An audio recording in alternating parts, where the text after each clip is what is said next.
Welcome to another episode of Consciousness Rising Zimbabwe and Beyond. And here in this TV platform, we invite people from all walks of life who are making a difference to their community. And therefore, we think that they're making a difference to the world, one person at a time. And today, I have the pleasure to have our Zimbabwean dearest singer and bass player, but not only, because we will find out just now, Edith WeUtonga Katiji. Welcome, Edith. Thank you so much, Anto, for having me. It's a pleasure. And Edith, at the moment, she's been for more than a year in England because she's studying for a master's in music and developmental study, correct? Yeah. Yes. And she left our family behind, small kids, and so on. So it's quite intense. So for what I've been told around, you are known to be a warrior, an activist, although for young women especially. But people, you call yourself really an advocate. So. Yeah. So on one side, there is the music, which is the way you do it. Mm-hmm. But what I want to start with is why you do it. What is this passion to have all this passion for women? Where does it come from? How did it start? I suppose, let me just say, it starts from my upbringing. Mm-hmm.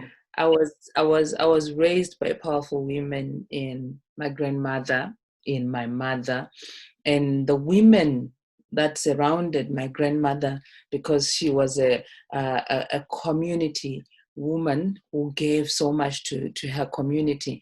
And me being within that space with my grandmother, being raised by my grandmother, I stayed with my grandmother, I think from the period of age 8 to age 11. I experienced so much. It was like I was the little footsteps, stepping in my grandmother's footsteps, following her around. And I learned so much from it through her way of helping other women that she worked with in church, that she worked with within the community clubs where women would gather and do crocheting, and I think give each other therapy as they sat and did their crocheting. I learned a lot from that, and I think that's where my passion to help, my passion to speak out about issues that affect women came from. My passion to just get people together to do things also was born from there.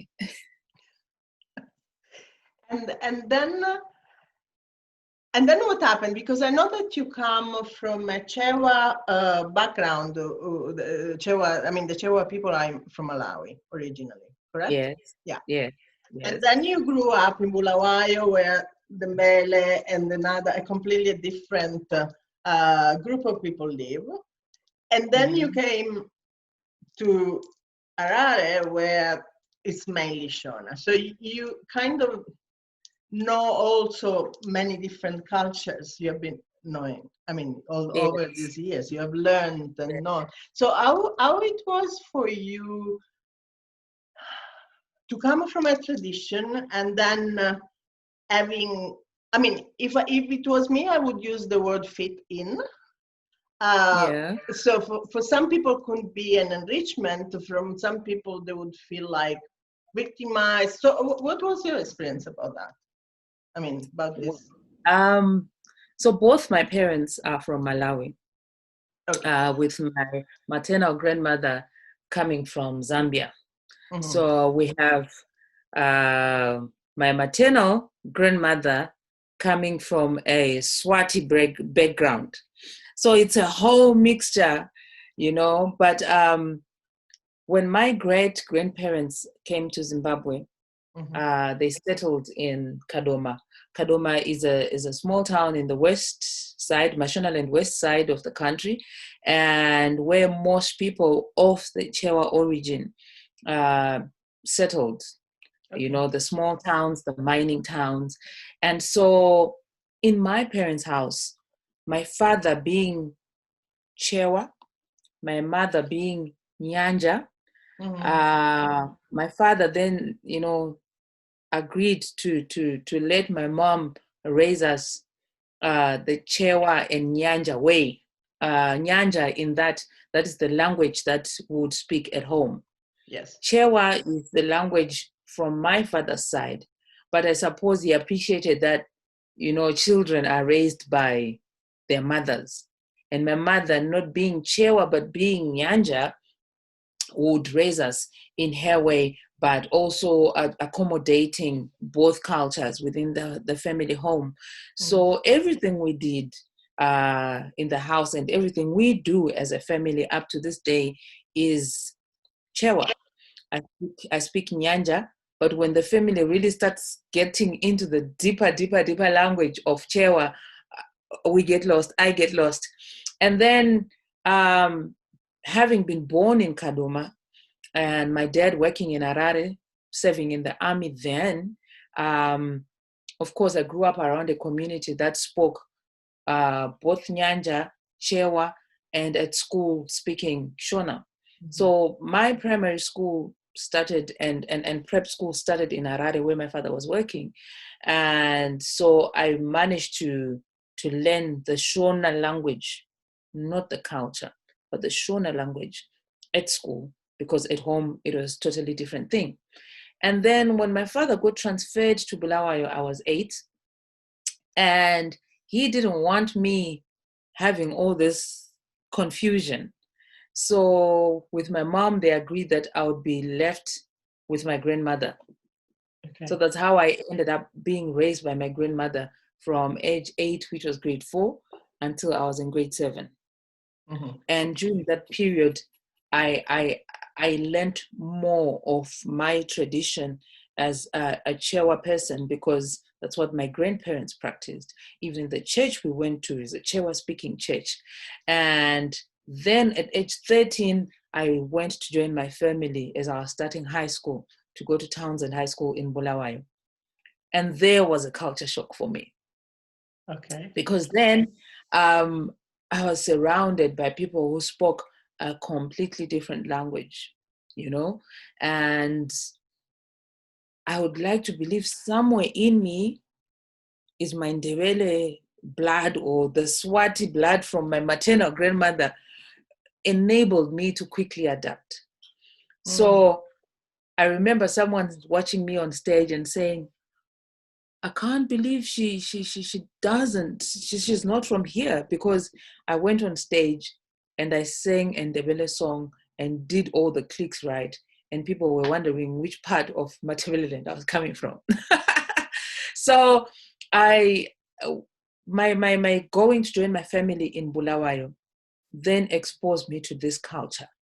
And then the issues of fitting in started to come in, because then everyone around me spoke in this language that is Ndebele, and I didn't know it. And I had to quickly learn. And my lessons at school were a terror for me, because everyone around me was speaking in either English and Ndebele. And because they'd also come from, most of them had come from the same primary school into the same high school. So there were all these cliques happening around me, and I was isolated. So I ended up playing mostly with students that came from Botswana, because my school took in students from Botswana. And so I had new friends, and again, learning other new languages, in Setswana. So fitting in is something that I felt I so much needed to do, especially when I started my professional career. Because again, I wasn't well, interred into the cultures. And so speaking the language and not saying it correctly and not doing things right was a challenge.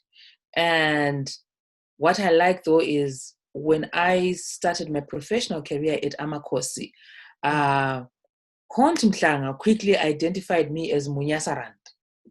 Which means? Munyasarand, which means one who comes from Malawi. Okay. Yeah. And that, I think, made the space easier for me, because people appreciated that, okay, she's not Shona, she's not Ndebele, but she's Nyasarand. So when I would stumble on words or on expressions, they were quick to help. I wasn't identified as, she's Shona. And so all these things tribal that people talk about, I didn't experience at that level when I joined Amakosi, because I was Munyasarandi from Malawi. Mm-hmm. Yeah. So you could really express yourself. I could just really express myself in Shona, in Nyanja if I really failed, or just in English. And then someone would say, oh no, okay, this is what it means. And learning the traditional dances, and learning the music, and delving more into language and expression, all those things, I was trained at Amakosi. Mm. And so the passion for young women, when did it start? And so during my time at Amakosi, I went there to join a jazz band. And the moment I arrived at Amakosi, Malume Kont then identified, I think she can play this role. And I was given a script. I read the script. She said, you're taking this role for a TV drama that was so popular. And it was my first time on the screen, but everything just started simultaneously. My acting on stage, doing theater, my acting, doing TV drama, and my musical career, everything then just kicked off at the same time. And Raised on By identified me as someone he could use, an actress he could use for his stage plays. And so that, being in that space for me, just developed me, I suppose, in a different way altogether from what I was used to. And it broadened me, if that's the right word to use, because then I became this person who is neither Shona nor Ndebele, but understanding both languages and learning, and having learned both cultures, it just made me even richer. And it was during that time that I met young women, and I was added into a group of women that were doing a project called Amakosikazi. Amakosikazi was an all-female band. Yes, I remember that. That's when I met you, actually. Yes. And so within the band, my task was to compose the music and be the lead vocalist and arrange the music.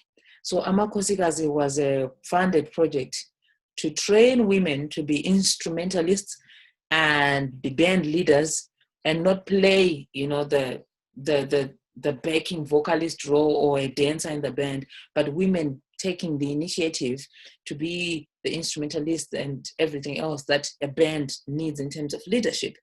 And so I worked with 13 women. They were not young. I was young, but they were older women. And I think we had 2 that came in from Tanzania and Mozambique. So it was during that time that I spent with these women. I think the project ran for about 3 or 4 years, that I developed a passion and an understanding of, to start with, why this project was happening, because I was still new in the industry, so I wasn't aware of all those imbalances within the sector. And so I was awakened to them. And then I started doing more research, and I started looking closely. When you're within a space and like, oh, that is pink, but wait a minute, it's not just pink, it's baby pink. It's, that kind of all the nuances, yes. Yeah. And so I sort of made a vow to myself that I would protect my sisters, I would stand for my sisters, and I would speak out. Okay. If everyone else were to keep quiet and something needed to be said for the sisters, I think I would do that.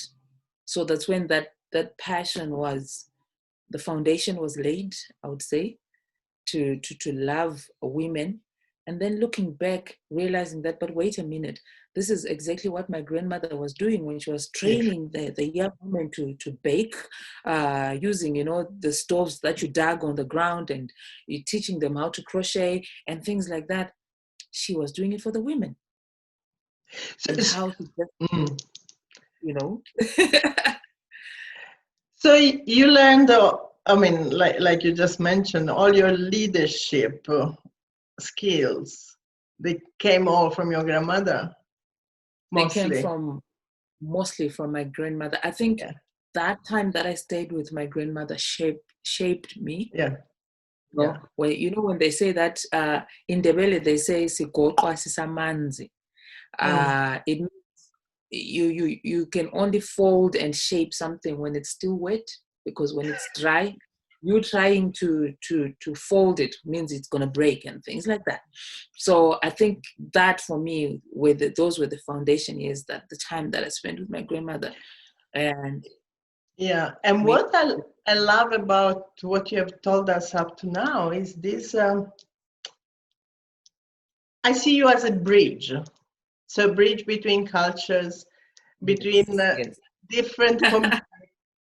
So you've got, but that's what the leader does as well. Well, what leaders it's do. funny to say that. It's funny that you say that, because I remember at some point attending like a peace and reconciliation conference, and one of the facilitators took us through a process where you look back from where you come from and the things that make you feel angry, bitter, happy. And I came out as one who was really frustrated, because I said, look, I am not Ndebele. I am not Shona. Nothing in my blood is of these two. I find myself in between, with friends and family in both cultures, and having to interact with both cultures. And yet, at some point, you find that these cultures are at loggerheads. These cultures are fighting. And I want to make a difference. And the difference that I suppose I can make is becoming the bridge that can talk to both sides without being labeled as either one of them. And so I become the bridge that you just mentioned, Yes, and that's the work of peacemakers most of the time, because it's like raising above and okay, let's transcend what's really happening, because some of our viewers from overseas were going to see us. There's been a tension between the two groups, the main groups. There are other groups in Zimbabwe, which is all based on separation, which has gone on forever. We don't know when it started. And yet in 2020, we can stay stuck with this separation, and everyone wants to feed its own frustration. But this group did this one to us, and this one we feel completely. Oh, it's probably the time now to, what do we want? Do we want to be happy as a nation and we want to move forward, or we want to still be stuck in what has happened? And it's not about not honoring and not recognizing what has happened before, because that needs to be done. That needs to be seen, that needs to be acknowledged in whatever way. But in the end, are we ready to step and move? Because if the country stays in this realm of separation, like if you go to America, it's the same thing. At the moment, it's like the world over. It's all these polarities. And people are totally torn apart. While in the end, it's like about going towards harmony and unity, in whichever we can. But then we can move forward. Otherwise, it's not gonna, it's gonna be always. Yes. So then life came on you with quite strong events. You had an accident where you were almost, what happened there? And yeah. Okay, so I think it was almost in the same year that we did one of the last performances with you at the art gallery. I remember. Okay, yeah. Yes, yeah, 2008. So yes. I'd been staying in Harare. I'd moved from my hometown in Bulawayo to come in search for greener pastures. So we're staying in Harare with the all-female band, doing performances there.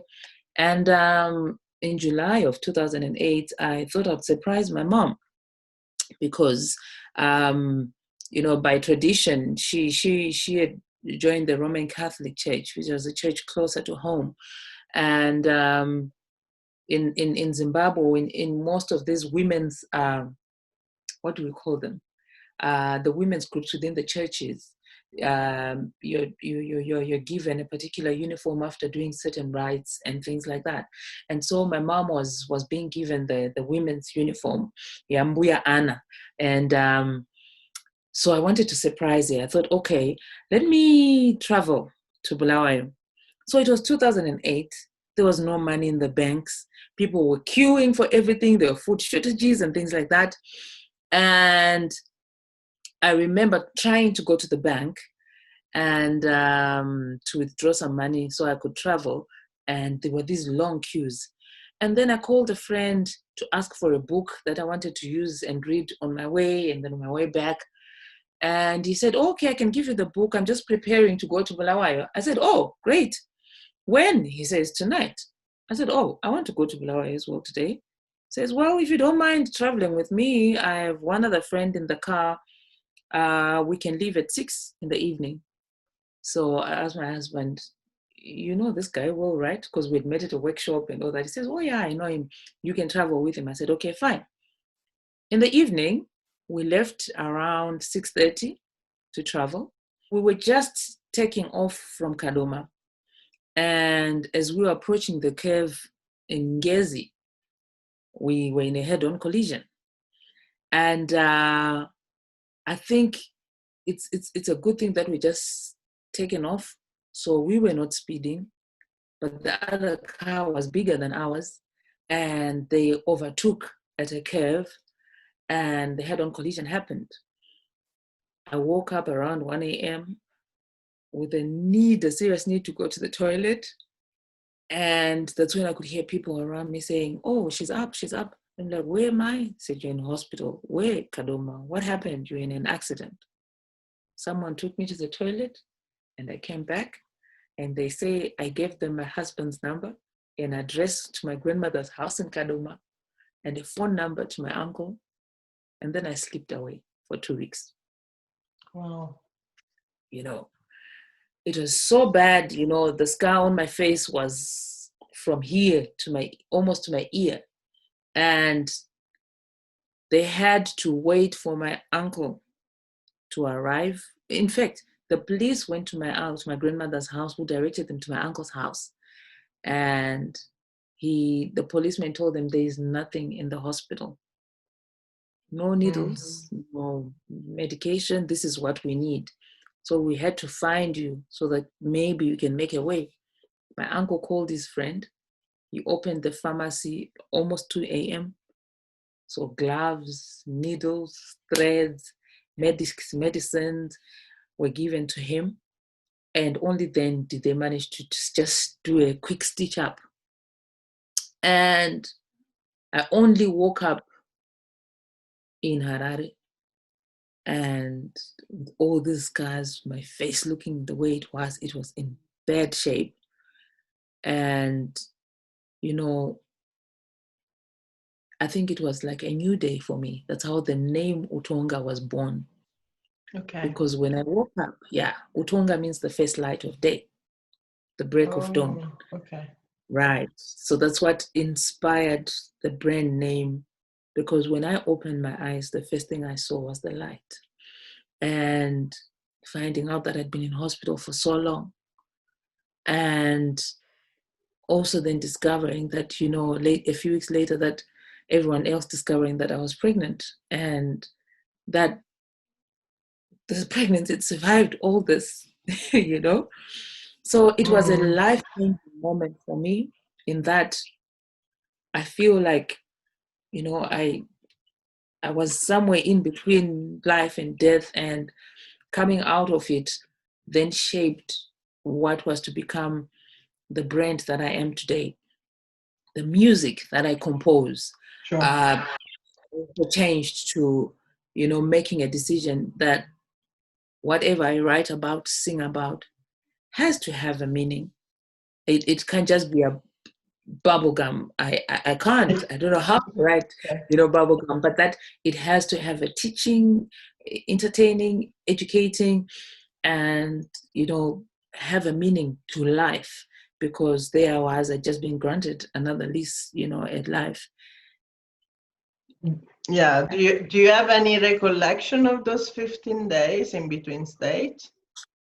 I remember just recently, saying to my uncle, did people come, did anyone come to visit me while I was in hospital? Because I keep hearing people sing. These are incidences that happen every once in a while, where I see people singing. The difference is, when I see these people singing, I'm looking at them like this. Yeah. And not like that, because I'm the one that was on the bed. But that I can hear people singing, but they're singing to me, for me, making prayers. But I'm not sleeping on that bed. And he said, oh yeah, when the message came, as usual, being in Kaduna, being a community that stands together, word was spread that Edith has been in an accident. She's in a fatal condition, critical condition, and she's in hospital. People that I'd grown up with and sang with in the church came to the hospital, and they sang and they prayed. Wow. Yeah. So it wasn't your time. No, it wasn't. It wasn't. You had many things to do on this planet. I suppose. I think that became also a motivator for me. That look, your time was not up, so you have a lot of things to do. So instead of just saying, "Oh, I'll do this when I'll do that," you have things to do, and you do them, and you have to do them now. Now. Yes. And then you started to work with the women. Well, you had another big, what do we call it? Another big life challenge when your son, just after your son was born, that you had to go to India. You had to find, because he had a problem with his heart, and you had to find a way to go with no money, with anything. And I know that the Tiger Mom came through. I've been told. As always. The Tiger Mom. As always. So by the time I gave birth to Madalitso, that's his name, and we discovered at 5 months that he had a heart condition that needed immediate surgery, I had established around me, a clique of women, friends, supporters, fans, community, basically. And when I approached one of them and said, look, this is my situation, I'm not even sure if I want everyone else to know, that this is what is happening, but we need help, because he wasn't living on medical insurance yet. Then she said, okay, fine. Gathered up all the women and said, ladies, Edith is in a situation. I will not tell you what it is, but we need to do a fundraising concert because it is urgent. And the fundraising concert was organized. Shiwaniso Maraire, Dudumanenga, Klenya Kujara, all the women came through, and even the men, I remember, also came through. Dr. Oliver Mtukudzi came, Victor Kunonga, Alexio Kawara. People didn't know what it was about, but they'd just been told that he has a situation, Edith needs help, and this is what we're going to do. And so a concert was arranged at the book cafe, and an auction. I remember Dr. Tuku auctioning some of his guitar belts on the night. Wow. And I wasn't even there. Can you imagine? I had to travel to South Africa for another, checkup and assessment on the boy. And I was told this is what happened. People came together, and it was like I had all this community of my sisters doing this for me, but not even knowing what it was for. That's the kind of, family that I had around me. No questions being asked. She needs help. Where, when, what time, and we're going to do this. Gosh, fantastic. Fantastic. And so that was at the end the success story, because your son is well, and I mean, that was, gosh, you can put people together. You can really put people together. It's one of the things, I suppose, that you then realize that, wait a minute, whatever it is that I have in me is not ordinary. You're frozen. Can you see me? You are frozen too, but we can keep talking. Okay. Yeah. Yeah. That's when I realized that no, what I have, whatever it is that I have in me, needs to be put to use.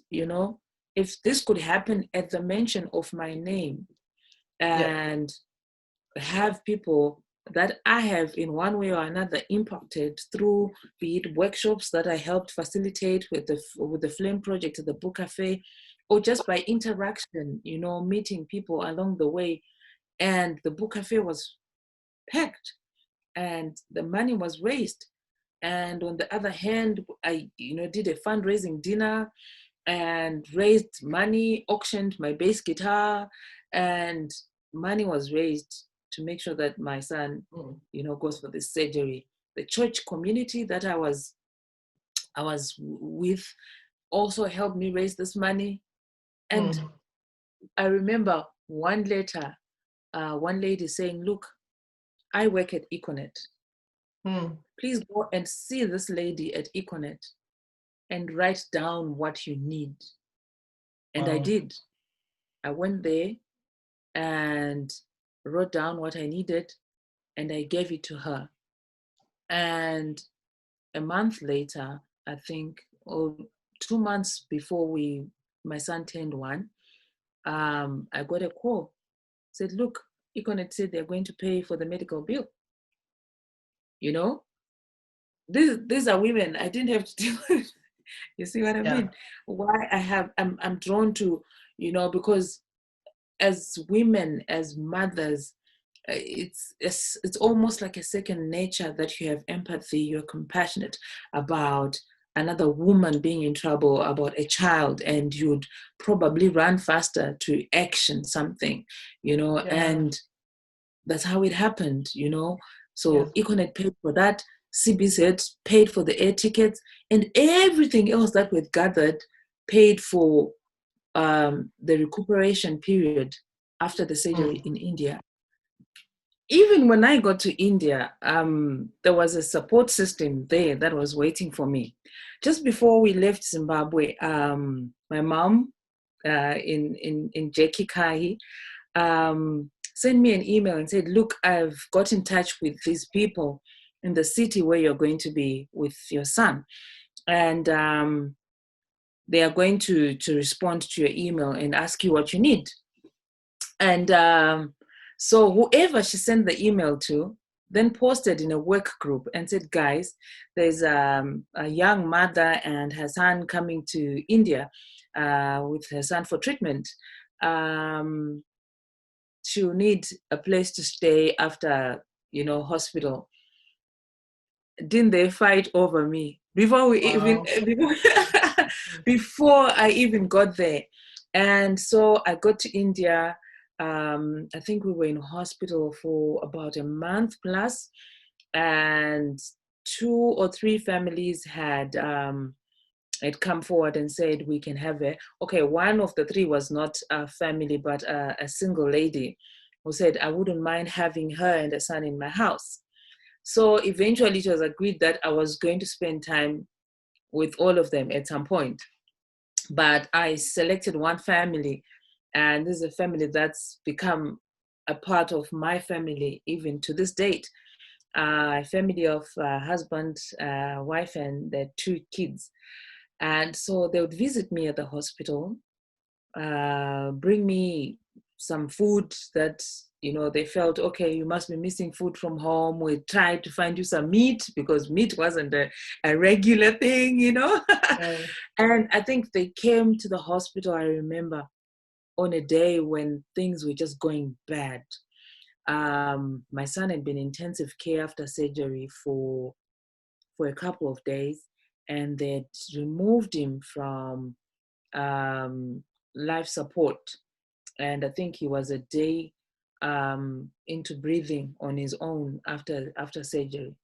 And so early in the morning, because we were an international patient staying within the hospital's international quarters, we had the privilege of going to see, the patients before anybody else, the normal visiting hours for everyone else.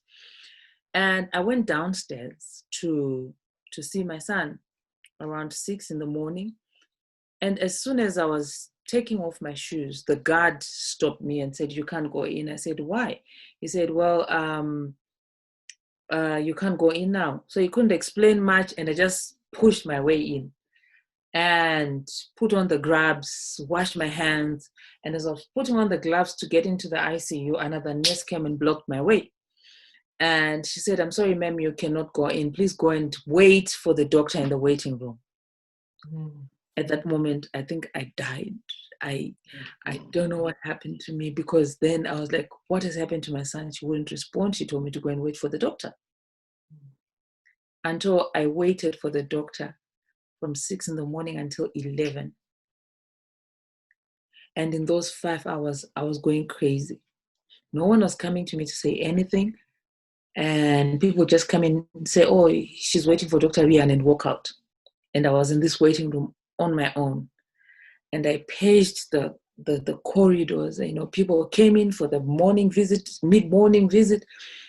And I was just talking to my ancestors at that point. I was talking to whoever could listen in the other realm and say, you cannot make me travel to India, all the way to India, for me to lose my son. What is going on? No one is talking to me. And I was crying. And it was at that time that the call came from this couple and said, oh, wait, the hospital did come for the almost afternoon visit. And they couldn't find me in the ward. So I told them where I was. I remember it was at when you really want to cry in your mother tongue, speak in your mother tongue, have someone speak to you and console you in that language, but there was no one. And the closest people that were there was this family who, came down the lift and said, we're looking for Edith. And all I could do was just say, I need a hug, and the hug was granted to me, and they became the family that was there for me. It was a bedtime. And the doctor came and then said to me, look, your son had an infection. And so we had to take him back in for surgery to try and find out what's going on. And we discovered, between the pumps that pump the good and the bad blood, these pumps were meeting somewhere. So we had to do another surgery. And he's going to be fine. By the time he said he's going to be fine, I was up and said, can I see him? He said, yes, you can see him. And I ran to the ICU to see him. And again, it took another week or so before they could remove him from life support. Imagine a 1-year-old weighing the weight of a 4 weeks, 4-week-old, month-old baby. And the journey on its own during that time was just something else. And it opened me up again to, you are not, it's not, family is not, or home is not where you have built, and where home is anywhere where you can find love, where people can give you love and support. And home is where your heart is at that particular moment. So if my heart was with my son, I was home, and the people that were there to give me the support at that time was my family. It was more than just my blood, it was my family. And that on its own, strengthened me. Yeah. I remember writing a note on Facebook, one of my notes on the ICU incident, which maybe you could get him to read through. I look back and I look at this child now, strong and healthy. And I'm like, yeah, I have fought wars. When we talk about wars, women go through wars, emotional, physical. And being a mother on its own is a war, man, because you getting pregnant for some is a struggle. And then you get pregnant and then you go through all the sicknesses. Like Madalito's pregnancy made me sick. I was in theater productions, I was traveling, and I was doing hyper performances, and I couldn't keep anything down.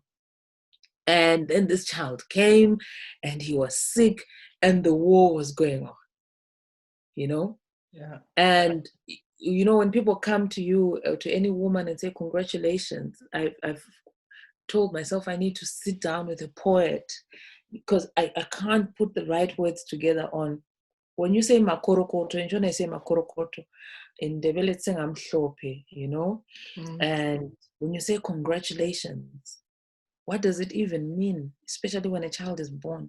Because a woman comes out of it different shape, mentally, physically, and being at risk of losing her life and that of her child. And for that child to come out and they are normal in everything, and as the mother post-birth, you are normal. Makorokoto is not even the word, you know what I mean? The word, because it doesn't really sum up everything that one goes through to give a life. So what would you use?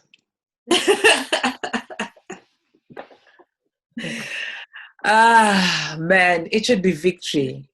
You made it. It should be victory. It should be victory, because then congratulations is, you're in a race, but it's a victory because you've been in a war.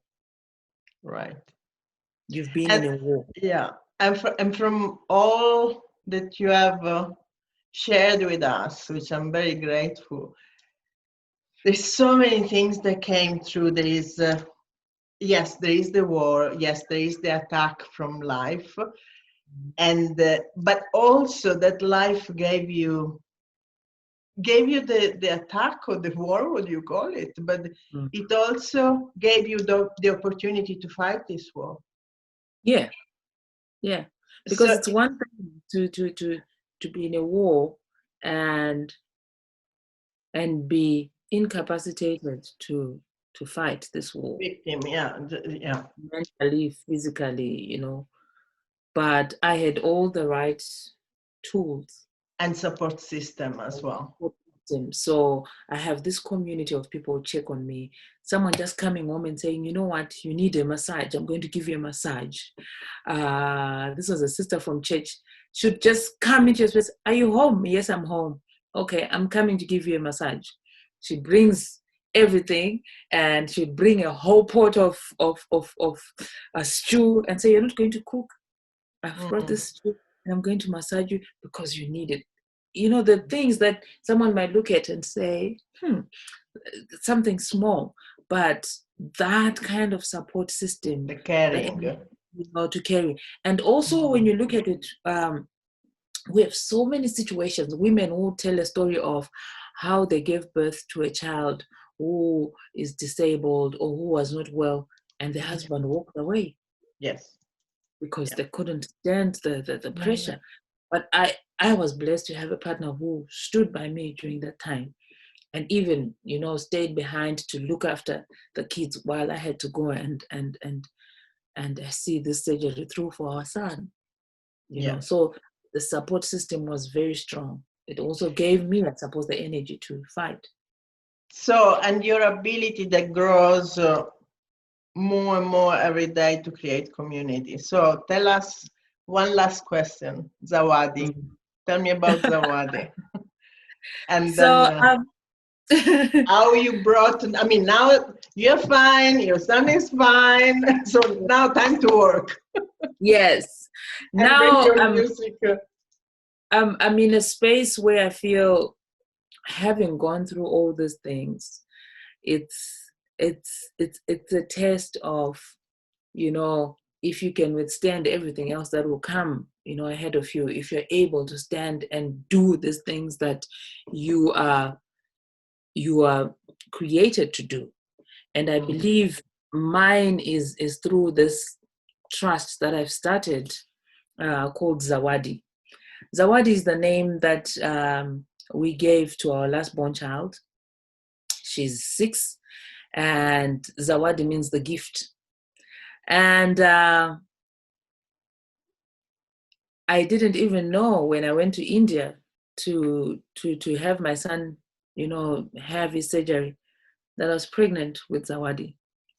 So she came quietly, and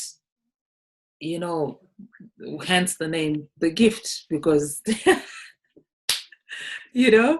and it was such a shock, finding out, and frustration too, because I was in a space where I'm thinking, I can't really have another child. What if they're sick?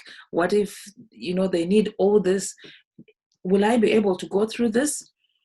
And, it was almost like she knew what I was going through. And so lay silently there. I was not sick. I was nursing Madalito. All the traditions that come with, when a woman is pregnant and has a baby who is nursing, you cannot nurse that baby. I was nursing Madalito because he needed me. And when I found out I was pregnant with Zawadi, I was about 20 weeks. Wow. And so the name Zawadi, came as, okay, this is a gift. I didn't intentionally go out to get her. And she came. She didn't make me sick. And the doctors in India, the hospital, and my hosts, that family, when they realized this is what the frustrations that I was going through, the hospital then said, look, we'll do a 3D scan on you just to reassure you. We will not tell you what the sex is because we don't do that in India. But here is your child. The spine has been well formulated, the nose, here are the chambers in her heart, everything is fine. So don't worry, please just take care of this one that needs your care right now. And so later on, I then decided that I would register a trust called Zawadi, because each of my children is a story of life, of survival, of these precious gifts that I have.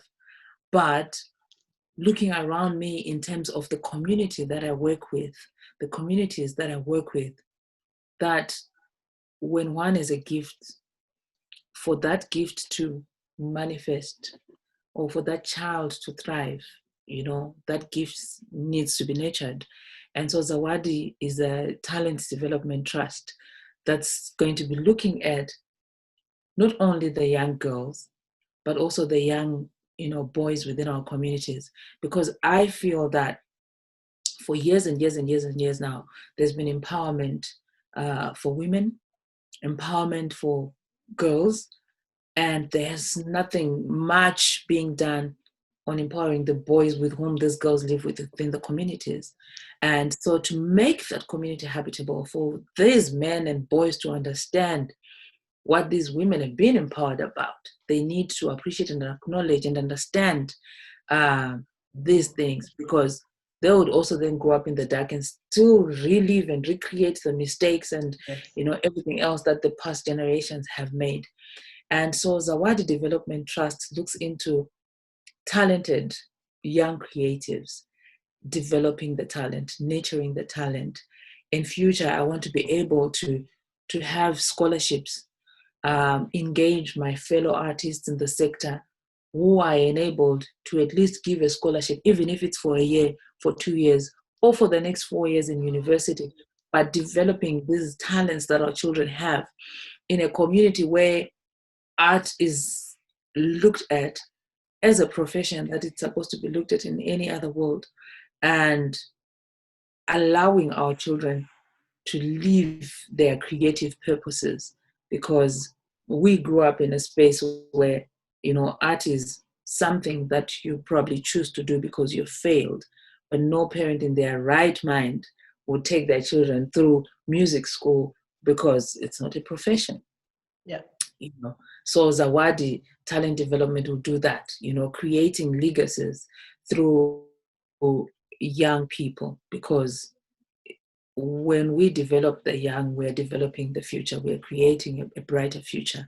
And so understanding that, look, I will probably not be here in this the next 30 years, 50 years, but I have left a legacy and the young people that we've nurtured.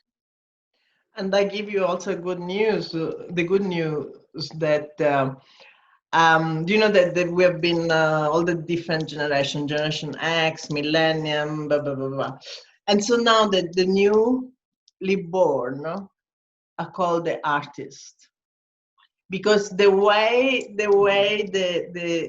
world is going, we need all these creative minds to shift all the new old paradigms, so that people who can think differently and can see things from a different point of view. So that's really nice. Oh, it's a good place where to invest.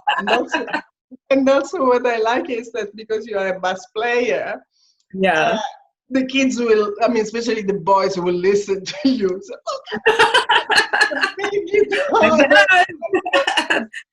Thunder. That's also a simple way to get to them. Yes. They won't doubt anything. They know Shimin's business. So, Edith, where can people connect? How can people connect to you? Are you on Facebook? All right. So all my social media handles, Edith WeUtonga. It's Twitter, Edith WeUtonga, Instagram at Edith WeUtonga, Facebook is Edith We. So Edith space We Utonga. That's my band. Yeah, and we're gonna put the link below as well. Okay. And then of course, for a quick response, people can get in touch on edithweutonga.co.za. Okay. That's my website. Yeah, on your website. Perfect. On my website. So and then on your, can you see music on your website? Yes, people can see music on my website. So links to my YouTube, links to my live performances, everything is on the website. Yeah. So if you want to enjoy our music, you can go on there, on your Edith. On the website, and it will take you straight to iTunes. It will take you straight to SoundCloud. Okay. Yeah. And also, if you want to call Edith to work within your community and or create a project with her, please do. It's worth, and lots of fun, leadership skills, wisdom, teaching of resilience, gratitude, generosity. There's so many qualities that you're gonna share with your youngsters. Yes, Edith, definitely. Yeah, thank you so much for having been with us today, and it's been really such a pleasure, and the depth of your contribution to the world, and yes, I'm so blessed to have been with you today. Thank you so much. Thank you for inviting me. Yes. And I hope we make the difference that we are made to make, and make the world a better place the way you're doing, getting us engaging.